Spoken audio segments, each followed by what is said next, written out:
Welcome to episode 4, the Super Acquaintances College Baseball Podcast. My name is Travis. I'm here with Brennan, TJ, Eric, and Suges.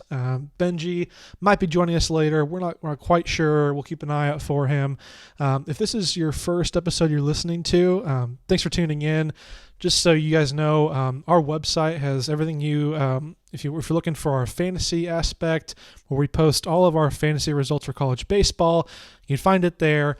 If you want to see our rankings, all 6 of our individual rankings, as well as our conglomerate rankings, they're on the website as well. You can find all the links to all of our podcast episodes and blog articles, all on that website. But in the meantime, the week keeps on rolling and college baseball keeps on rolling along. We got some good news as far as Major League Baseball is concerned, it sounded like today.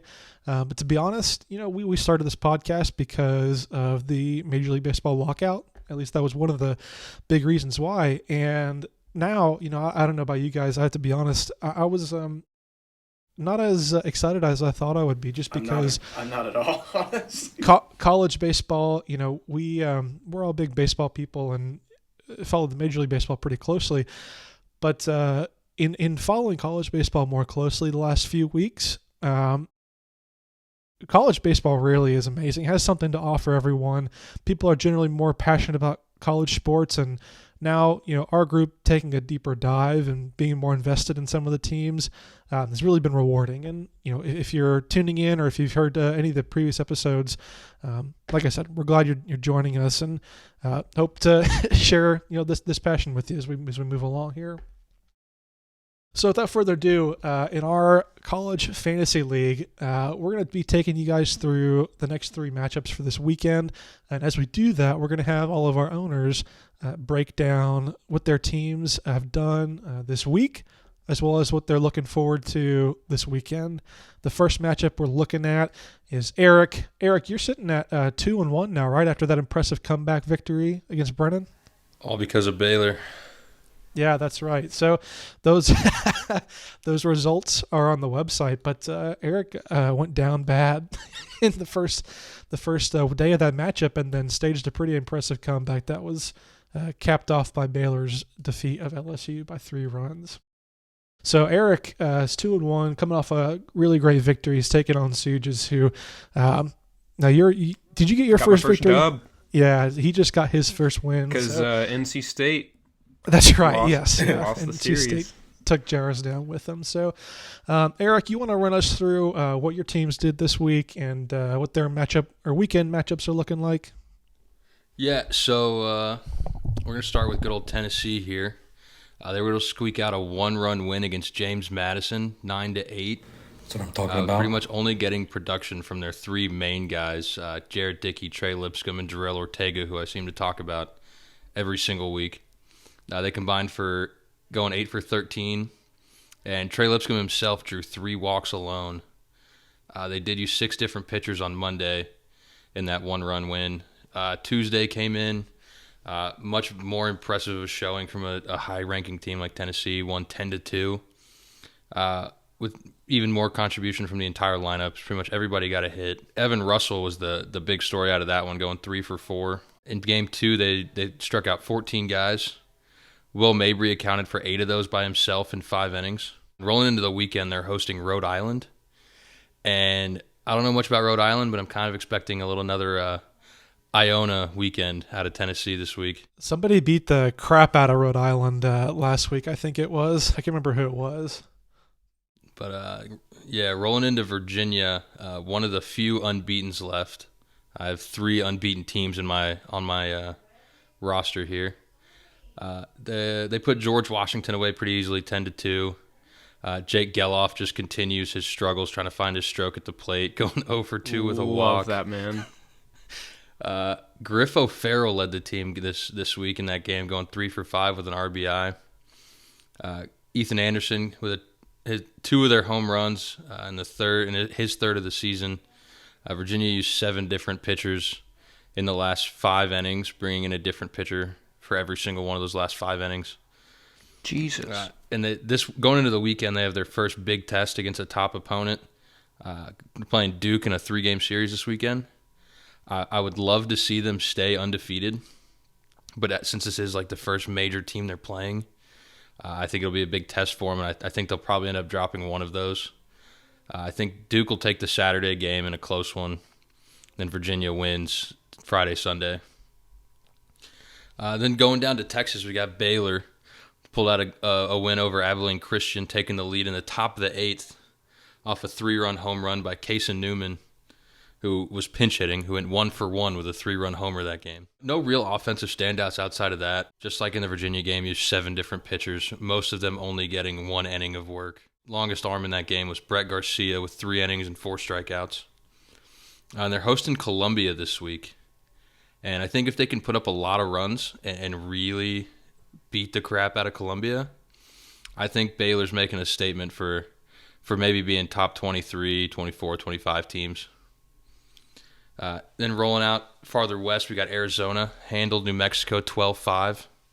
They had an 8-run 7th inning with 2 homers from Daniel Suzak and Jack Grant, who both went 3-for-4, with 7 RBIs between the two. And capped off that 8th inning with a 2-run single from Garen Caulfield. And that was his only hit of the game, which kind of proves what we've talked about before with teams, like in the Tennessee-Texas game, where it's like hitting's contagious. So you get that first hit, they just keep coming. You get one big hit, you get another big hit, and they just don't stop. Anthony Suzak had a tough outing pitching-wise, going 5 1/3, giving up 9 hits and 4 runs. Still managed to strike out 8 and not allow a single walk or hit by pitch. And then 3 different guys came in relief and just shut down the bats for New Mexico. No walks, no hit by pitches, no hits in 3 2/3 innings. And this week they'll be traveling to Cal. And with Cal getting wins over teams like TCU and FSU throughout the season, I think they'll find a way to win at least 1 game, possibly 2, because we've seen Arizona get absolutely silent at the plate in some games this season. So I think they'll go 2-1 on the series and take the series, but I think it'll be their toughest series yet, playing Cal. And then good old Tulane, best team in Louisiana. They dropped the game. Watch your mouth. They dropped the game to Southern Miss after their huge series win against Mississippi State. Ethan Groff continues to just smash the ball, and Jared Hart got 2 of the 5 hits in that game. As a team, they only combined for 2 walks with 10 strikeouts, which is just not going to win you any games. And what I found interesting looking at the box score, because I didn't get to watch the game, was they lost the game, still got 7 strikeouts, didn't allow a single walk, but the 11 hits that Southern Miss got, 10 of them crossed the plate, so they were just finding holes everywhere. They had 2 home runs, which is really what put them away in that game, getting 3 out of their 7 runs just off those home runs. And this week, Tulane is hosting the University of Evansville. And just like we saw against Southern Miss, like, no game's guaranteed. Just like, a lot of people thought that NC State was going to come in and sweep last week. So I think I wouldn't be surprised to see them drop 1 game to Evansville. I think they'll win that series hands down. I think if you're a top 25 team, though, you can't lose a game to Evansville. TCU's going to shit all over them. Yeah. I'm sorry, Tulane's going to shit all over them. Another unbeaten team that I have on my roster is Clemson. And they hosted Michigan State this week. And they won 4-2 on 5 hits, getting struck out 13 times, which against better teams is not going to bode well for Clemson at all. They had 3 different pitchers go for 1/3 of an inning, and Caden Grice came in for an entire 0.0 innings, gave up 1 hit and 1 run on 1 at bat. Then they handed the ball over to Jay Dill to close out the 9th, and he secured the dub for him. They'll be hosting Northeastern, who just came off that big series sweep of NC State. So after seeing that Northeastern game last week, I don't think Clemson's going to sweep them. They're a solid team. I'd be happy with a 2-1 series win, but I think they might go down 1-2. Yeah, I don't think they'll get swept. I wouldn't be surprised swept. if they drop 2. Yeah, and then Purdue. One of my favorite pickups I've made after week 1, dropping Indiana and picking them up. They're still undefeated. They just won tonight, 8-4, and they have a 3-game series against Bellarmine. And I really think Purdue has a shot to stay unranked. And I think if they do, I think you kind of have to put them in that 24, 25 rank just because they haven't played any big teams. But to still go, if they come out of this, they'll be 16-0. And winning 16 games in a row is not an easy task. So I think we kind of have to talk about putting them up in the rankings. Washington State had no weekday games. They'll be hosting a powerhouse team in Oregon State. And I don't really see them finding a way to win a single one of those 3 games. L. It's Put it across the board. we could possibly see another record-setting runs in a series this weekend from Oregon State. They're going to break out the mops. Yeah, I believe it's brooms. No, they're bringing out the mops. The mop the floor with the Just janitorial speech. Yeah. Yeah, it's wetter than brooms. And then UCF had 2 wins this weekend over Bethune Cookman 6-2, and then absolutely demolished Florida A&M 18-4. Out of their 16 guys they had come up to bat, only 3 of them didn't get hits. So they had 13 guys all getting at least 1 or 2 hits. And they had 18 hits in that game. UCF has the ability to get production from up and down the lineup. Granted, this isn't top-tier pitching like a top 25 team, but if they can figure out how to keep that going into their next few games, UCF is going to be UCF or Tulane winning that conference.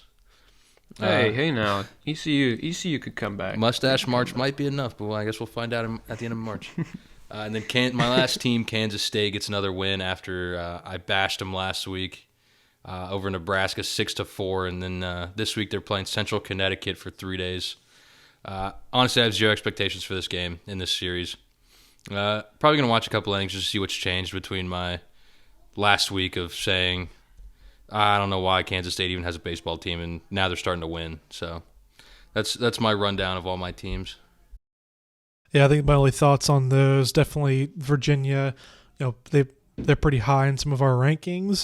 This will definitely be their first big series against Duke, who, has dropped down quite a bit. Baylor definitely, they started off pretty slow, and now they're seem to be picking up the pace, so be interesting to see what they do. I think there's Tulane is just, they're on one, beat Mississippi State. I think that the sky's the limit for them. Suges, what do you got this weekend? And what happened this week for you? First off, I got to talk about my Oklahoma Sooners. They beat DBU 8-7. Ooh, big win. Here's the thing, though. Yet again, with Oklahoma, here's a repeating pattern. Trevin Michael, 5 innings pitched, 1 hit, 0 earned runs, 10 Ks through 5 innings. So clearly the bullpen is a major problem because the final score was 8-7. So their bullpen gave up 7 runs in 4 innings. So if they want to continue any sort of success, they need to get it together with the bullpen. They play UTSA this weekend, so hopefully they can take care of business, but you never know. Tech, they played Mississippi State. Looked like a very pissed off Mississippi State team that first game. Texas Tech, I assume? Yes, Texas Tech. The Mississippi State scored 9 runs in the 4th inning that first game, so they basically put Tech away in the first game. And then Tech came back and won 7-2. Parker Kelly hit a grand slam, so basically secured the deal for them. It's good seeing them split with Mississippi State, not get swept. Parker Kelly's 3rd grand slam in 5 days. Yes. Yeah, Dude is a beast. Set the table and let him eat. Yep. And then Florida State, they beat Florida Gulf Coast 10-4. They play Wake Forest this weekend, so they get some good competition. So we'll see what they can do if they can sweep that series against Wake Forest.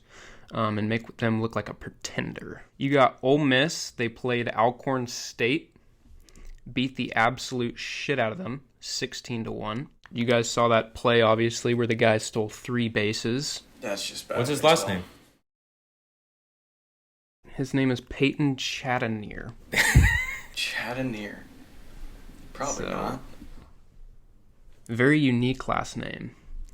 But yeah, he just basically slid into second, and the third baseman was I don't know what he was thinking. He was coming back almost to second base, and the second baseman could have called time. The guy was standing on second base for a long time, 15 seconds, and he was just holding the ball.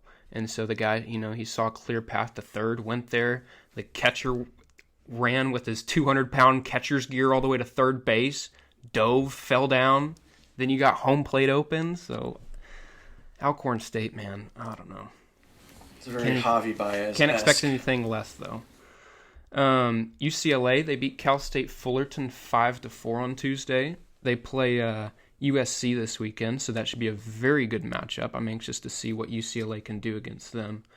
And then you got ECU lost to Virginia Tech 7-2, and they came back and beat Radford with a very impressive 7-5 win. And they play a 12-1 St. Mary's team this weekend, who just beat Sacramento State. So hopefully ECU can take care of business against them. I did pick up Utah and Missouri. Is I needed to make a little change because I have not played Alabama or South Carolina all this year. So I thought it would be good to make a little change. Both of those teams only have two two losses on the season. So Utah's 9-2-1. They had a tie game. They called it in the 10th inning. And Missouri is 9-2. They just lost to Gonzaga 10-5. They were up on them 5-1 in the 5th, and then Gonzaga just flipped the switch and just killed them. So that's basically the overview of my teams this week. Love that. Nice. Cool. Yeah, our next fantasy matchup, unless you guys have any other thoughts on any of those teams. Yes, the one we've all been waiting for. So I, as I've well documented, have yet to win, despite being the commissioner of the league. I'm paying my old buddy TJ a visit. Though I have to say, I'm feeling pretty good about where my teams are and how they're playing. Got to start with Georgia Tech, of course, coming off their series victory against Georgia. They did drop the midweek game on Tuesday, 4-5 to Mercer, which, I will say this, Mercer is a quality team. They're 12-1. They just beat FSU, like Florida State, in their last weekend or weekday game. So, not only is Mercer a quality team, Georgia Tech, I've said that their top two starters are elite, but they don't have the pitching behind them. So I don't think it's going to be the last midweek game they lose. They beat Georgia Southern 4-2 and beat Presby 17-7, but the other midweek game they lost was to Georgia Southern, which beat the University of Georgia this week. In that loss to Mercer, Parada, Drew Compton, and Colin Hall all had home runs, so 3 home runs. Simpson and Parada at that date were top 5 in the NCAA in hits, so these guys are raking up the hits. They are hosting Virginia Tech this weekend. Virginia Tech has been playing okay. I think Suges was the last person to say that they got a big victory, maybe against ECU. I can't remember who you said. Yes, they beat ECU 7-2. Like I said, Georgia Tech at home. As long as their starters are on Friday, Saturday, that's pretty much 2 automatic dubs. Sunday's always going to be a little bit of a surprise, but Brent's going to take care of his horse. But I get at least 2 out of 3 there for Georgia Tech. Mississippi State Bulldog is barking in the background. Yeah, so Florida, they originally had 2 games against Jacksonville on Tuesday and Wednesday. Had to postpone the Wednesday game. They did get a 1-0 victory over Jacksonville on Tuesday, which doesn't sound too impressive. One cool tidbit, Florida currently has a 25-inning scoreless streak at home on the bump. Wow. So that's pretty cool. And Tyler Nesbitt, the starting pitcher, made his first appearance in, I think I wrote this down, 729 days coming off of Tommy John surgery. So that was really cool to see. Florida's hosting Seton Hall this weekend. So their bats are hot. The pitching's hot right now. I expect them to put up some big points. Arkansas didn't play Tuesday and Wednesday, but they did start their series against UIC today with a doubleheader. They won the first. Okay, They won I was very confused at why there was already points. I thought there was some issues happening behind the scenes. With all the weather going, I have to get my first win in somehow. First win. No, with the weather, they moved the Friday game to today. Arkansas won both those games, 12-4, and then either 5-4 or 6-5 for 5-4. In game one, that 12-4 victory, the ace Connor Noland, I believe, won 6 shutout, gave up a 5 spot there in the 7th, actually 3 spot, with some hit walks and missed pitches, but 6 shutout innings was a great start. Took on some trouble there, and Arkansas got 3 home runs on the day. Stanford, they didn't play any weekend or weekday games, and they're hosting Oregon this weekend. Which is actually TJ's team. So, I feel really good about Stanford. Like I said, their pitching has been elite all year. The bats, still have a little bit left to, show, but I'm still going to be taking Stanford 3 out of 3 there. Hosting Oregon at home. Iowa had a game canceled on Wednesday. So they're visiting UC Irvine, the Anteaters, this weekend. Anteaters are a fringe top 25 team right now. Iowa's, they're playing okay, not great. But the upset points, I feel like, I think Iowa can take at least 1 game of 3 from UC Irvine. They've been playing pretty close games against Arizona State, which I can touch on right now. Actually, they played 2 against Arizona State this week and won both by 1 run. So Arizona State played them really well. And in fact, on Tuesday, they left 9 runners on base, so they definitely had a chance to beat them, play them well. Arizona State is going to stay on my bench this weekend. They're playing a series against San Francisco, not because I don't think they can win, just because my kind of Pac-12 and flex slots are clogged up with Stanford and Florida. West Virginia, on the other hand, I am playing. They won on Tuesday 5-4 against Rider. The first baseman, Grant Hussey, hit a walk-off double. They're hosting Ohio State this weekend, who has not been playing well at all. By contrast, West Virginia has been. I've had them kind of at the bottom of my top 25. I might drop them down a little bit. They've maybe not deserving of a top 25 spot, but coming off a win, Ohio State's not playing well at all. I think West Virginia can generate some points there. Last 2, Houston, they had 2 victories this week, won 10-7 over Rice. Brandon Usi had 4 RBIs in that game, and then they won 7-4 against Southern. They're hosting Louisiana this weekend. Louisiana has not been good. I think they've been either a 500 or under team, losing to Rice, teams like that. So I feel pretty good about Houston there, using them in my AAC slot. And lastly, Pitt, University of Pittsburgh. They beat High Point 15-5 today. Actually, yesterday, I apologize. They're riding a 3-game win streak, so they're not the best team in the ACC, but they're playing hot right now. Brock Franks had 2 home runs in that game, and Tatum Levens hit his 5th straight game with a home run, so that man is red hot. Call him Tommy Tatum Tanks. They've got a matchup series against the University of North Carolina, who is playing really well. Their pitching looks really good, so I'm not going to be using Pitt this weekend, but I definitely don't put it past them to get one. It'll be a stretch to take that series, but I could see them taking at least 1 game from UNC since they're playing hot right now. Yeah. TJ, how are things looking for you? So things are looking pretty decent over here. We'll start with Texas.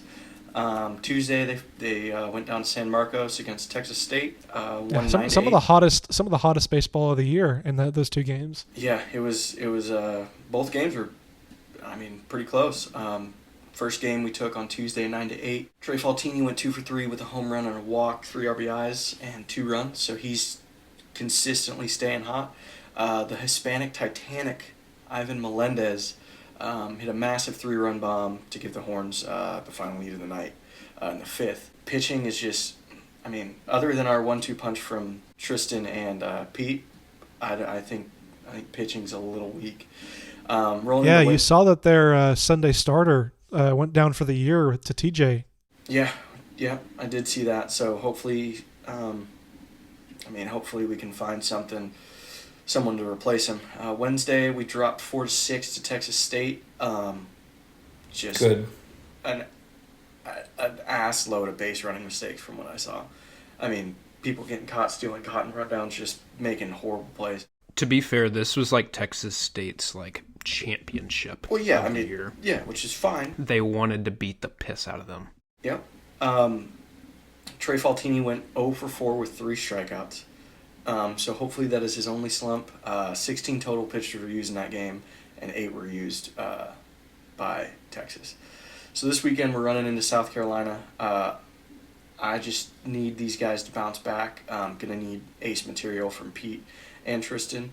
And I'm looking forward to seeing Trey Faltini bounce back on his feet after going 0 for 4. So I got him sweeping South Carolina. Moving down to NC State, the talk of the town, playing against University of North Carolina, Greensboro. It was a close game until the 5th. Tommy White went 4 for 6 with a double and 3 RBIs. So maybe he's coming back. Maybe he's not going to hit a home run every game, but maybe he needed that little slap in the face saying, hey, this isn't all T-ball up here. Brady Lavoie hit a pinch hit home run in the 9th. The game was already put away. It was 13-5, so not really anything we can do. This weekend we're going in number 3 Notre Dame. I've got them going 1 for 2. I don't think they've been playing well enough to just get thrown into the number 3 ranked team into ACC play. I just don't think that's going to happen. It would be, I would like them to, but I don't think it's going to happen. I think Notre Dame's overrated in my opinion, though. Yeah, I So think they're we'll stinky. see. This is a really good test for both these teams. Yeah, where is that series? That series is It's like it's at in NC Raleigh. State. Yeah, in Raleigh, Yeah. yeah. Yeah, So, I definitely. but I think you got to give one to NC State at least. It'd be tough for Notre Dame to come in there and take 2, though. You know, Right, Well, I don't- Hey, I will don't know it? if it's fair to say that they're playing at home. This is going to be an easier win, but because you just saw how they did last weekend at Northeastern. So for sure. Notre Dame's midweek game, they had 7 different players with an RBI. So Yeah, I mean they're ranked number 3 for a reason. Moving on down, we got Oregon. They're 8-5. Tuesday against Portland College, they won 18-2. Tanner Smith and Tyler Gaines combined for 5 for 5, 2 home runs, 4 RBIs, and 4 runs. Only 3 strikeouts for the Ducks, so having good plate appearances. Drew 7 walks. Only gave up 8 hits on the pitching staff, so gotta love that. We are playing Stanford this weekend, number 2, and as Travis touched on, I've got them going 0 for 3. I don't think they have what it takes to knock off a top 5 team. They really haven't played anybody yet. So that's going to be a slap in the face for sure for them. And we got Maryland. Tuesday they played VCU. Their second game, they were supposed to play Tuesday, Wednesday. Their second game got postponed. Beat them 8-6. Chris Allen, which I've mentioned on past podcasts. 2 for 4, 2 dongs. Bobby Zmarzlak with 2. Yep. This is the team that has the weirdest names. I'm going to be honest. Definitely read these names beforehand. Yeah, these are tongue twisters. Yeah, you sure this isn't Rutgers players that you're reading for Maryland? Or? No, I'm sober today. Okay. He went 2 for 3 with a dinger. Pitchers only gave up 6 hits, which is nice. We're going to this weekend. They have a weird schedule. They're playing Georgetown on Friday, then Cornell on Saturday, and then Georgetown on Sunday. So I'm not sure what that deal is, but whatever.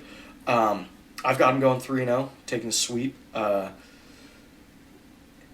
the Maryland schedule, you're not seeing a whole lot of good competition up until the later half of their season. So hopefully they can stay hot. They're 10-2 right now, so hopefully they can keep that ball rolling. Wichita State, first home game. Let's go. What do? We win. Wow. We win. They just win. That's all they know how to do. They played Oral Roberts, won 6-4. They got their revenge as they played them a few weeks ago, which was nice. This weekend they're playing the 3-8 South Dakota State. It's their first home series. I got them going 3-0. I need to see them show out before their very hard schedule picks up, or they will be getting dropped for sure. And what we're all waiting for, honestly, is Georgia, the controversial non-ranked team for SAC podcast rankings. Tuesday, they went into Georgia Southern, and boy, did they not know how to play baseball. Because they lost 13-5. Pitchers gave up 11 hits, 13 earned runs, 6 walks, and 4 hit by pitches. They couldn't find the zone. And that didn't get any better going into Wednesday's game, where they just thrashed Georgia Southern 5-1. And I use that term lightly. The Tate brothers, Cole and Connor, combined for 6 for 8 with a double, 3 RBIs. And again, Georgia pitching is looking weak. 6 walks, 2 hit by pitches. So I'm not. They're going against the 9-4 Lipscomb today or this weekend, and I've got them dropping 2 of the 3 to Lipscomb. Wow. Yes.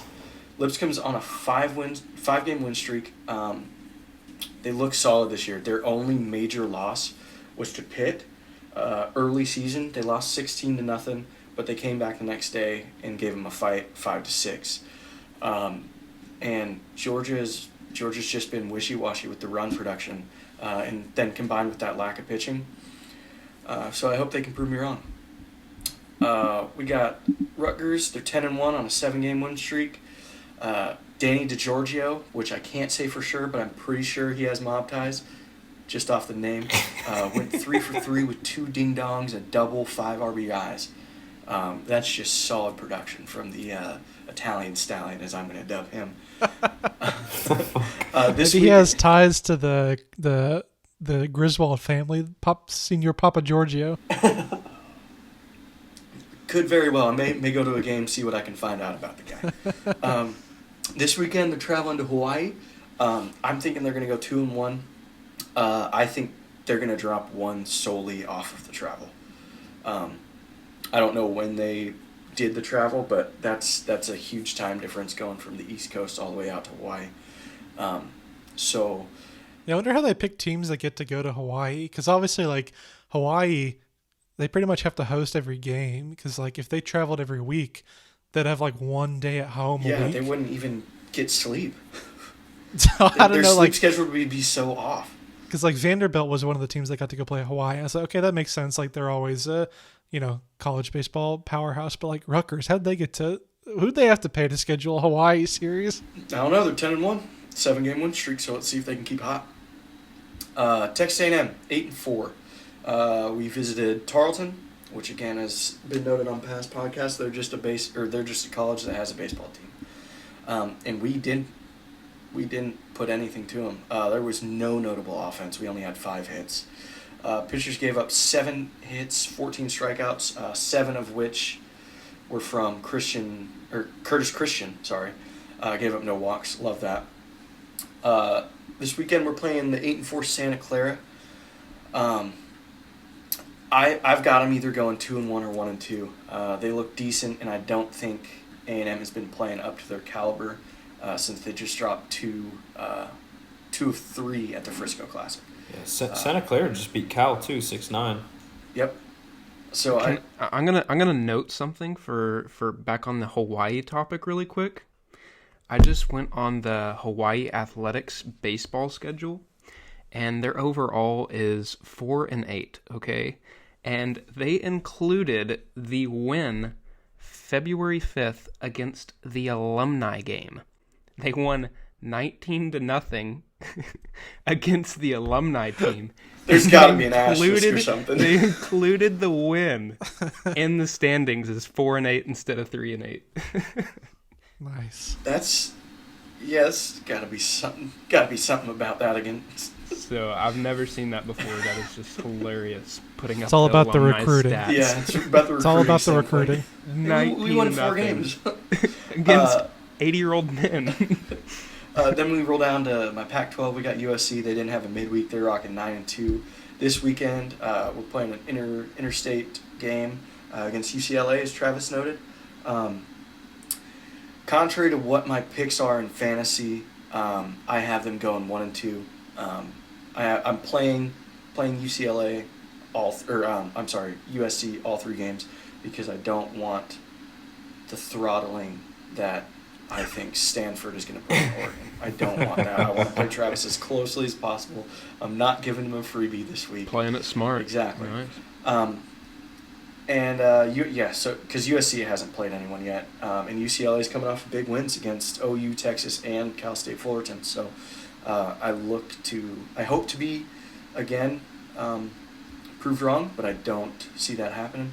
Then my final one, my second ACC team, we got 12-1 Wake Forest.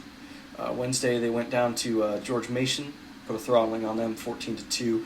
The boy Nick Kurtz went 2 of 3 with a walk, 2 RBIs and a run, or 2 runs and an RBI. This weekend they're paying a visit to Florida State. I'd love for them to sweep them. I think they're going to drop one just because I don't know how they're going to play against that caliber of school. Not saying that Florida State's top tier, but I would like to see them sweep, but I got them going 2-1. Bold statement. Bold statement proves results, huh? Yeah, we'll see. I don't think so. Wait, didn't you have Texas go in 9-1 of their next 10? Right? Winning 10 of their next 11, I sure do. 10 of their next 11? And I have them sweeping They South can do Carolina. it, Brennan. Okay, so I had them losing 1 to South Carolina, so they need to kick it in gear for my so now they can't. They Cannot need to win lose. 9. They they can't cannot, lose anymore. No, they cannot lose. They cannot lose. You're correct. Nice. So before we move on to the last of 3 fantasy matchups, I think Suges has. Don't you have one more team to talk about? Are you Which not going to team talk would that about? be? Are you not going to talk about Auburn at all? Top 25 team. Oh, Auburn? my goodness. Auburn. I don't have Auburn on my team, but I did kind of, get into it with the comments and this guy saying that Auburn is top 25 worthy. Well, I mean, they played Tennessee Tech, right? And I had Tennessee Tech in my top 25. So I told the dude, if Tennessee Tech wins this week, or if Tennessee Tech loses to Auburn this week, I'll take Tennessee Tech out of my top 25 and throw in Auburn. And Auburn won by a whopping, 4-3 with a very impressive victory. So I guess I think I'm going to put Auburn at 26 because we did leave out a very important team. Yeah, so I'm going to leave Auburn at 26, and I'm going to throw in Gonzaga at 25. They look very good. I have them out of my top 25. I think they're very top 25 worthy. Do you just do things to get a rise out of people in the comments? It seems like it. Like send them I think so. Yeah, I mean, I really believe Auburn right. is a you heard it here. pretender. You heard it here first. Top 26 Auburn. All right. And they are pretenders. Okay. They have a very tough SEC. Everybody's a schedule pretender, I guess. Jeez. All right, Brendan. Are you? So you have. Yeah, you just lost to Eric. Unfortunately, you're going to be. What are you rocking this weekend to try to hand Benji his first loss? We'll try to do our best by committee to highlight his teams as well. Yeah. Before I say anything, I just want to include that Suges is an idiot. They did not include their Hawaii game. They lost to, or they beat Washington State twice. They beat Fresno State and San Diego State. There's your 4, not the alumni game. All right, cool. So they're 8-5. No, they're 5-8 with one win They're against 5-8. the alumni. They're 5-8. Yeah, thank you. And fun fact, they also only play in California or Hawaii. The more you know. Sounds about. Are you on HawaiiAthletics.com? Yes. Do you see the alumni game with a W? It's not counted in the overall record. All right. Quick, it's quick math, Suges. So I'm rocking with my boys, LSU. They beat What does your nice little whiteboard say back there? Yeah, I couldn't quite read that. Days since. Love that. For our listeners, Brennan, what does your sign say? It says days since Mississippi State's last win, and it's 2 because they suck. So anyway, I'm gonna pick LSU all 3 games this weekend over Bethune-Cookman. Sounds like a silly school. This past week they played McNeese on Wednesday, beat them 6-3. Jacob Berry just hit his 6th home run of the season. Go Tigers. Mississippi State. So they played Texas Tech. I think Suges covered this a little bit. Split the series. Parker Stentnet pitched 5 innings, 12 strikeouts in that first win. Then Parker Kelly for Texas Tech hit that third grand slam. They play Princeton this weekend. Princeton's looking for their first dub, and I guarantee you they find at least 2. I'm picking Mississippi State to drop 2. At Mississippi bold. State, right? They are a smart baseball program. Yeah, they're not very good, man. So they might outsmart Mississippi State. Yeah.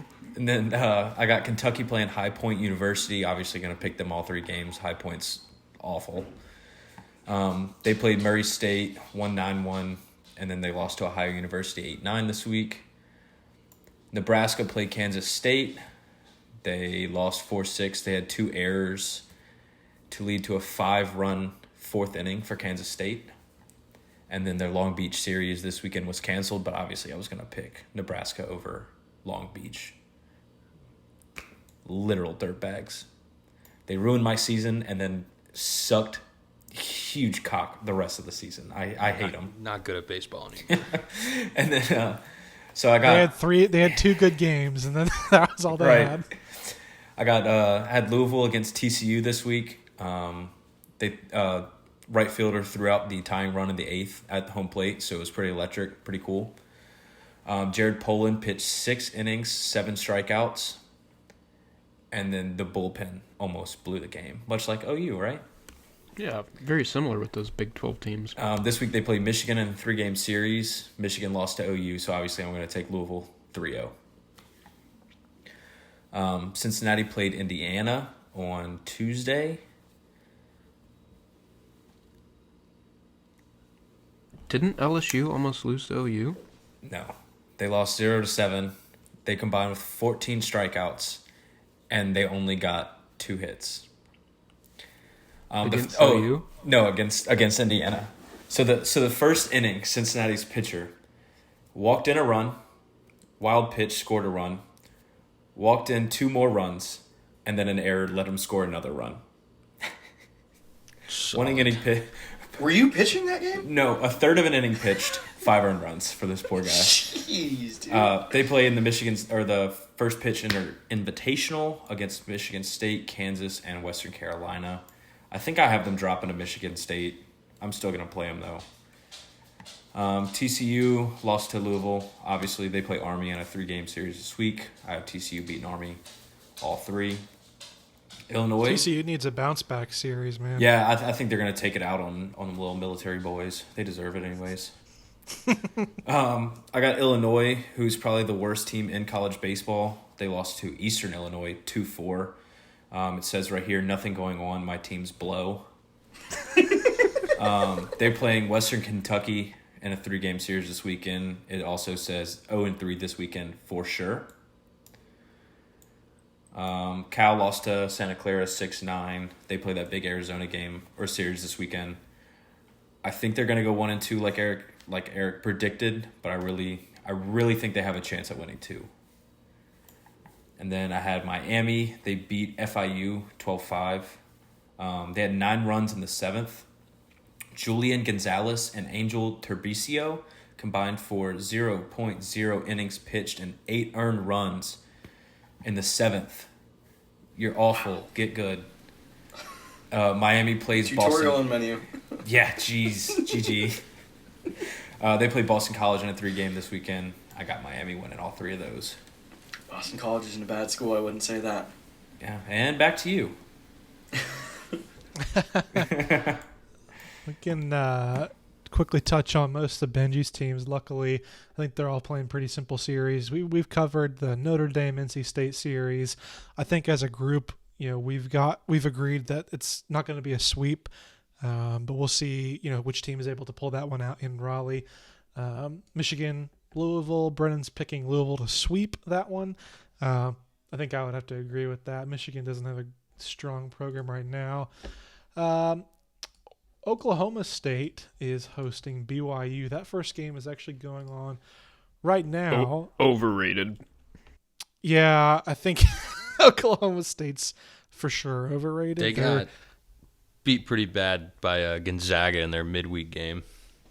No, that was the end of their series on Gonzaga's Monday. starting pitcher went 5 innings, 13 strikeouts. Yeah, they lost all 3 games to them. Oklahoma State's been on the same trend as like Long Beach almost. Like they came out of the gates really hot, and then, I feel like they've been just on the downward slide since. I feel like you just have Texas and Texas Tech now. In the Big 12? Yeah. Texas baseball runs through Lubbock. If I hear that one more time. Nothing runs through Lubbock. Yeah, I was going to say nothing does. The only thing that runs through it is people going to Cali. Literally nothing runs through Lubbock, like physically nothing. Yeah, so they came out, took 2 or 3 against Vandy, and now they're sitting at 7-5. They beat Wright State, but then got swept by Gonzaga. Not so great stuff from. They lost to Sam Houston. That's right. So not so great. I'm definitely on the pretender train for Oklahoma State. We'll see if they can turn things around against BYU. By the way, have you ever seen BYU's baseball field? It's simply beautiful. If you haven't seen it, go look it up. Is it like Red Rocks? Mountains? Yeah, It's right in the mountains. mountain. Like you can literally hit balls into the mountains. It's hot. Well, not I BYU. put that up. They can't. I love hitting balls into the mountains. You ever? Can you count on your hand how many times you've done that? In my dreams, about 30, but Okay. Thanks the for sharing field. that one. on the field, none. I've hit the scoreboard once, though. Brennan So that looks was fun. like he's looking at something interesting here. Holy shit, that's beautiful. Yeah, top 5 college. I'm going to field for need to sure. look at it again. That's insane. We'll have to retweet that or something like that. But yeah, go check it out. We gotta go there. We've talked about the Washington State. Yeah, let's go. We talked about the Washington State Oregon State series. We're all picking Oregon State to sweep in a pretty dominant fashion. That series, perhaps the most lopsided so far of this weekend. Vandy is hosting Wagner, which currently Wagner is sitting at the 254th ranked team overall by ELO. So Vandy's going to be looking to put up some runs there. USF, South Florida, is hosting Bradley. Not anybody named Bradley, just the school Bradley. I touched a little bit on Pitt's series against the University of North Carolina, which we should pause here and give a little bit of a shout out to Liberty.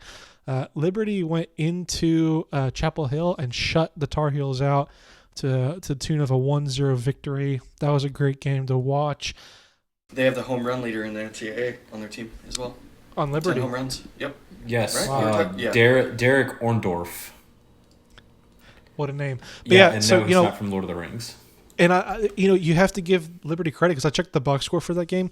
The exact same thing I said after the Florida series, where Liberty dropped the first game to Florida, and then their bullpen shut Florida out, like completely shut their bats down. They did the same thing against North Carolina. Like Liberty's clearly got the home run leader, and I think they have one of the most elite bullpens in the country. They're not pretenders. They're getting it done against some of the premier teams in the country. He's not taken Ohio State over West Virginia. I have to agree with that one. We touched on Auburn a little bit. They're playing Middle Tennessee this weekend. And They're going to drop 2 games. smart man for keeping Virginia Tech on the bench against Georgia Tech. Can't help but agree with that one. Okay, guys. We're going to be watching a lot of college baseball this weekend. I'm going to try to catch the Arizona State game on Sunday in Phoenix. Any last thoughts? We going to come out with new rankings every Monday like we always do. They'll always be controversial. Yeah, for sure. But I promise, if Gonzaga wins this weekend, they'll be in my top 25. I think they got to be in the top 25, 100%. even if they sweep or just win the series. Because who are they? If who are they playing this just weekend? win the series. Their only losses are to Oregon State, right? Yeah. Who are they playing this weekend? We don't do as much research on non-Power 5 teams, but we mentioned a couple like UC Irvine and who else was I talking about? Oh, Liberty. I just mentioned Liberty. Gonzaga is playing Long Beach State. So I guess Long Beach State rescheduled their series. Yeah, they were supposed to play Missouri this weekend, but that got canceled. And then the Nebraska Long Beach State got canceled, so I guess Long Beach and Gonzaga. That makes sense because I did see Missouri doesn't have a series. I guess there's some cold fronts moving in. There's some bad weather. They're going to play in Cali at Long Beach. So what part of the country even is that? The Central Plains, I guess. I think it's considered the Midwest. The Midwest. I think it's considered the Midwest. It's literally Nebraska and a little bit west. You Missouri's can't say in the Southeastern Conference, though. Oh, I thought we were talking about Nebraska. Yeah, but Nebraska's pretty much in the middle. I think they got a whole. Nebraska's big cold front further sweeping through. west than Missouri, aren't they? Yeah, 100%. Way further west. They're southeastern. There's big bad weather coming from Nebraska to Missouri. All right. In the middle of the country. We're also meteorologists here at SAC Baseball Podcast. Yeah. Well, they're even canceling stuff in like North Carolina and stuff because of the weather. We are supposed to get some snow this weekend. Yeah, here, so we got snow yesterday, actually. All right, Yeah, let's. I'm supposed to get it on clearly, Saturday. we've departed from the Texas baseball. is getting snow tomorrow. Oh, yeah. Dallas, Texas is getting snow tomorrow. Texas. Stay warm. Stay warm, all you listeners. Thanks for joining us again. Episode number 4. We'll be back on Monday morning with some fresh new rankings and analysis of all the goings-ons. Major League Baseball is back, but stay tuned because this college baseball season has been ridiculous so far. And each week, I feel like we have to say it's only going to get better. We're starting conference play in the Pac-12 this week. I think next weekend, some of the other conferences like the SEC and Big 12 will be starting, conference play. So, MLB's coming back, but don't go anywhere. We ain't leaving. Major League Baseball sucks. Fucking leaving. Yeah, and we're not leaving, and hopefully you guys keep tuning in. All right, guys, catch you next week.